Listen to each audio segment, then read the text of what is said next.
can see, she really likes her new cat tree that we built her. It's not really that new. We built it in March, I think, but I just wanted to do a little cat tree update with you guys. What are you doing? And I'll link that video up here. You can watch our entire process of how we built this. We upcycled cans, some shirts, some fabric, some twine, and other things like that in the process. And I kind of want to show you the wear and tear of this thing because it is homemade. It has been very well loved by Mochi. It's seen some damage already. So it's been twice now that I've had to actually repair like the structural part. First time, she just jumped on it too hard, I think. I don't really know how it happened. I just heard a noise, walked in, and the top tower was on the floor. But the second time, we hit it with the sliding door for the balcony, and that put a nice crack in the structure as well. So we just had to Gorilla Glue it and let it sit for a couple hours. She's kind of a psycho. But other than that, just a couple accidents had led it to break. Other than that, it's very, very structurally sound, holding together way better than I thought it would. We're gonna take a closer look. And yeah, as you can see, she has had her fair share of scratches, and it's basically, yeah, like she's made the yarn, oh, okay, sorry touching your tree. The yarn is just completely soft right here. Part of it is falling off, and there's just some spots that I need to fill in with more twine.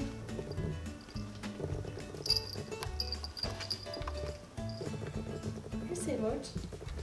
Where'd it go? And as you can see right here, I wrapped this in yarn. I thought she would use this part to scratch, but no, she likes to scratch on the yarn part. And I need to really fill in some of the gaps where the yarn has fallen. Oh. What are you doing? Oh. So that's what I wanted to take you along with me today. I want to take you along as I repair this beautiful homemade cat tree, how I do it and why I even repair in the first place, and why everyone should repair instead of throw. That's all the repairs I have to make today, as well as, where did I put it? Oh, down here. This is what inspired me to make this video, is this cat scratcher right here. This is a separate, just a little one that we keep in the kitchen.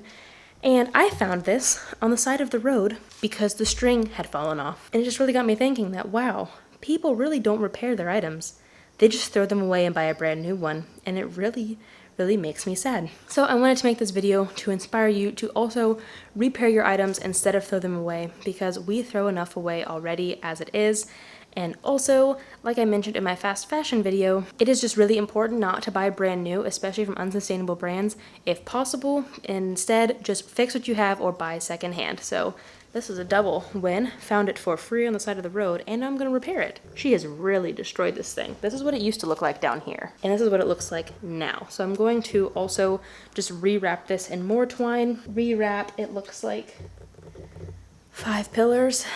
It's not gonna be very fun. I'm gonna watch some Netflix as I do it.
Okay, now I've done all of the twine, at least on the tower. I'm saving the rest of this for that individual cat tree. And now I'm gonna do the yarn on this part, and then we should be done. It was actually a lot quicker than I thought. Progress, we're almost done with the tree. I'm actually also gonna get the staple gun out and fix some of this loose fabric because she likes to chew on it. So I'm gonna throw a few more staples up in here, and then we'll be done.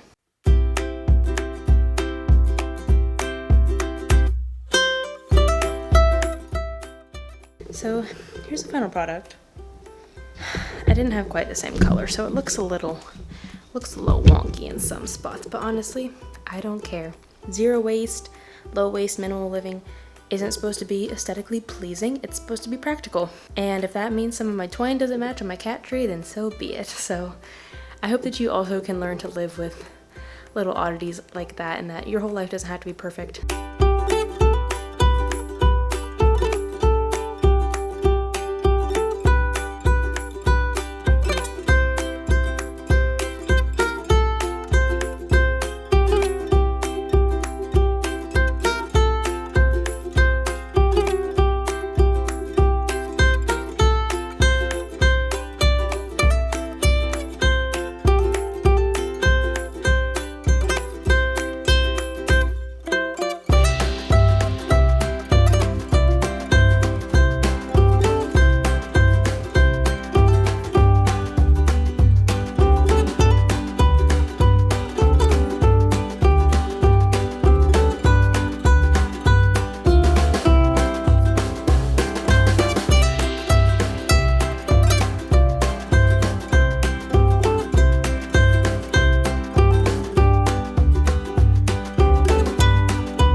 Again, not very cute, because you can definitely see I didn't want to do all the way down to the bottom because I got a little lazy. It's not all the same color, but it'll do the job. That's all I really care about. So there are a couple of important reasons why we should repair.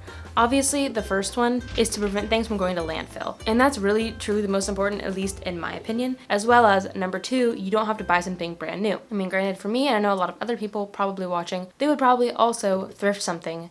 But still, if you can repair what you already have, even if you're gonna buy the thing secondhand, if you need to replace it, that allows that product to be purchased by someone else instead. Those are my two big ones.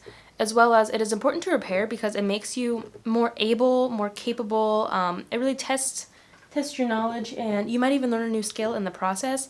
I mean, making this cat tree didn't really take much skill other than the woodworking, which was all Dan. Other than that, it was just literally hot glue, twine, some Gorilla Glue. Like, anyone can operate those, but things like woodworking, sewing, if you want to learn upholstery, if you want to learn how to tailor, there's a lot of options out there, and you can learn a new skill in the process when it comes to repairing. Another great thing, and this is just a great benefit to entice people to repair, I think, is that you can save a lot of money. So like I mentioned, my neighbors, they threw that small cat scratcher out. They had to go buy a new one, and it's probably $10 or $20. I mean, I don't know, because I've never bought one brand new, but I saved $20 because I just found it on the side of the road. They could have saved $20 by simply hot gluing the string back on. It was really bad when I fixed it just now, but when I found it on the side of the road, one string was loose. That's it. Especially when it's something very, very minor, you can save a lot of money just by simply repairing it. Again, it might not be perfect, it might not look brand new, but that's what I'm trying to get at on this channel, is that you don't need brand new items. You don't need aesthetically pleasing looking items to live a very meaningful, purposeful, practical life. Of course, repairing an item instead of purchasing a brand new item is much more environmentally friendly, and that is because you just use materials and items you already have instead of buying a brand new item which takes raw materials to create. And if you can't repair, of course, see what you can recycle instead. And if you can't repair, see what you can recycle or reuse instead. Reuse it in a different way. I don't really have any examples of this. Something else too is even like, yeah, it's damaged, but they could have put it on Facebook Marketplace like, hey, free cat scratcher, it does need fixed, but it's free to whoever wants it. At least offering it to someone instead of just putting it on the curb, hoping that someone takes it, when in reality it's most likely going to end up in the trash. This is another great thing to do, repairing, is if you have children, because you can teach them the importance of repairing in the first place, as well as get them involved. Hands-on crafts, DIYs are so much fun to do with kids, and I got to learn a lot of things as a kid, and you can teach your child as well. So all the skills you learn, you can pass on to them. I hope you enjoyed this process with me, making the cat tree and now repairing it, and kind of giving you an update. Mochi just adores it now. She didn't really like it at first, she was a little unsure, but now she's up there most of the day. So I just think that's really cool that we got to make her that ourselves, and she loves it just as much as we do. It's not the cutest thing in the world, but I still love it. It only took me like an hour, I think, and that was with filming. So if I wasn't filming, it probably would have only taken me 30 minutes because, you know, when you're filming, you gotta change all the camera angles and stuff. It really didn't take me that long to repair it. Just a quick afternoon's work. I got to watch the documentary 13th on Netflix while I was doing so. If you haven't seen that yet, you should definitely watch it. It's about the 13th Amendment and why we have the issues we do today in our racial, in our justice system. I hope you learned something from this video. If you like this video, don't forget to give it a thumbs up. If you're new here, don't forget to hit subscribe.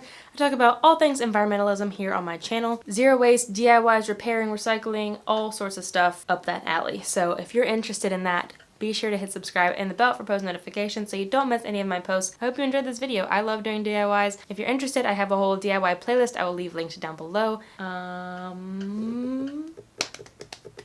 Thank you so much for watching, and until next time, remember that these small changes you make have a big impact in the long run. Bye, guys.